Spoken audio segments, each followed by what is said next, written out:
This video is about the blurred lines between gender and sexuality. What specifically does gender have to do with sexuality? A really great quote that I think sums up the differences between gender and sexuality is this, and I've used this many times over the years to explain. So gender is who you go to bed as, sexuality is who you go to bed with. However, these two separate parts of our identity, particularly within the LGBT community, are often meshed together as somehow going hand in hand and meaning, not necessarily meaning the same thing, but having a shared sense of meaning. So how do I identify? You can probably tell that I identify as a woman, meaning that I am supposedly cisgender. So I fit with that stereotypical notion of being assigned female at birth. I was born female, my sex genitalia are female, and throughout my life I have kind of coincided with the gender norms of what it means to be a girl or a woman. I've only ever felt like a woman. I've never had any intention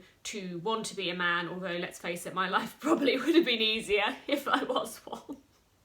However, where my gender falls under dispute is when my sexuality comes into the mix, and because I'm gay, my femininity, my womanhood is often questioned and scrutinised and kind of dissected, and people try and interpret it in a variety of different ways. Now, what I would say is that sexuality is informed largely by gender norms, so gender very much does come into the sexuality debate. And what I love about experiencing my gender, or part of my gender as a gay woman, is that I'm forced to tap into, to some extent, what men have to go through and the gender roles that they are forced to embody. So obviously not completely. When I'm out and about, people perceive me as a woman and they'll interact with me as a woman, and therefore I won't have certain pressures and stereotypes placed upon me. But because I'm in a same-sex relationship, that traditional notion of the man being the breadwinner, earning the money, protecting the family, going out to work, and the woman being the nurturing, stay at home, looking after the children,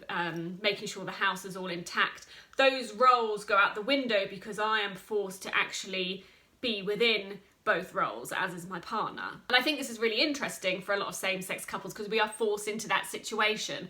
A lot of heterosexual couples are starting to change the ways in which they embody gender, i.e. we're having more stay-at-home fathers and shared parental leave, and lots of different things are going on, and this is fantastic. But this is done much more through choice and education, whereas for gay people, we've kind of had it thrust upon us. And my partner and I often say, particularly from financial perspectives, economic, job, employment, career perspectives, we feel the pressures that we assume a lot of men go through. Of course, women go through these pressures as well, but we are talking more in terms of still today there is this pressure, we believe, placed on men to predominantly be the ones that do go out and earn the big money and have the career and provide for the family, whereas women still are seen to be a bit more flexible in having the choice as to whether they push their career or whether they take time out to raise a family, even though that's a job in itself, as we all know. So I think from that kind of perspective, of course, gender goes hand in hand with sexuality, and because I'm a woman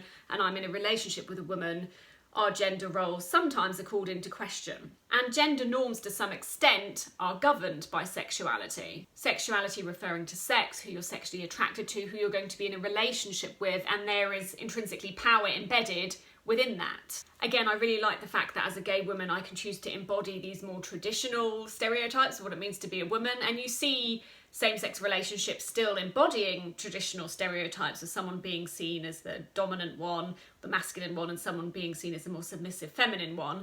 But from my perspective, I like the fact that I can go between both roles, or just one or just the other, and I have the fluidity and flexibility to be able to do that. And again, of course, heterosexual people have that same flexibility, but as a gay woman, I feel to an extent it's almost stamped upon me as soon as I say I'm gay, whereas I think it's harder, actually, ironically, for heterosexual people to come out and experiment with different gender identities and gender roles. And I think within the gay community, gender is heavily performed. It's performed in society every day anyway, by all of us, but I think in the gay community there is much more of a microscope on people experimenting with different gender roles, and that can be anything from the way people look to the way people act. But in terms of this video, what it boils down to is, do I see gender as pertinent to my sexuality? And to me, no, I have always been heavily invested in the issues I go through as a woman, gender, sexism, sex roles. That's something I've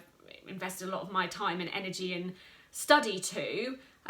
But my struggle and what I go through as a homosexual, that sounds weird, I see as something completely different. So to me, my gender struggle or my gender role is very different to my sexual identity. But because of the way both are constructed in society, they are often forced to go hand in hand. And how I embody my gender, ironically, has become a very core part of people perceiving me as a gay woman, i.e. they say, oh, you look feminine, you act feminine, I wouldn't have thought you were gay, therefore I'm struggling to understand that you are gay. And I've even had people, close friends, people who know me well, talk about lesbians as dykes and kind of freaks in some capacity. Oh, that dykey girl, da da da da da. And then they look at me and say, oh, well, obviously that's not relevant to you because you don't dress that way and you don't embody that kind of image. So obviously that, you know, I don't mean that offensively to you.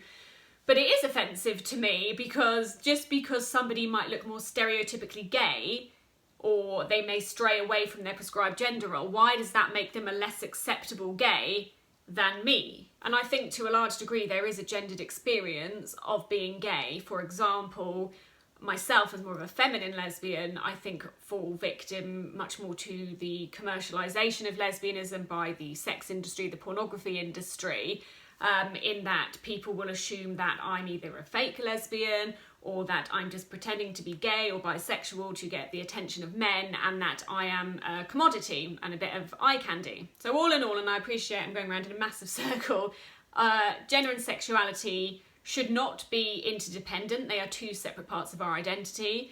But the way that society and tradition have kind of made sense of them both have forced them to inevitably become something that goes hand in hand. And I think that's why when you look at the transgender movement and the T of the LGBT, it's kind of, we've been meshed together, although I still stand very strong in my belief that the gay movement and what it means to be gay is a wholly different struggle to what it means to be transgender and have gender dysphoria. And although I'm happy, of course, for the T to be on the LGBT, I still struggle to understand why we're all meshed together, because we're not. Although we fall under an umbrella, I think the gender umbrella is a completely different umbrella to the sexuality umbrella.